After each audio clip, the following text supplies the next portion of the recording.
Shanley Painter joins us now with more. And Shanley, we saw this take place in New York and now Chicago. Right, Carly. So police say the 26-year-old victim was riding the Blue Line train in Chicago around 9 p.m.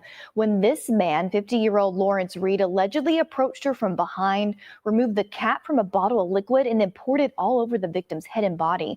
The woman attempted to fight off Reed, and then she ran, but Reed eventually caught up with her. Police say that after igniting the bottle and then he dropped it, he used it to ignite the bottle and then set the victim on fire.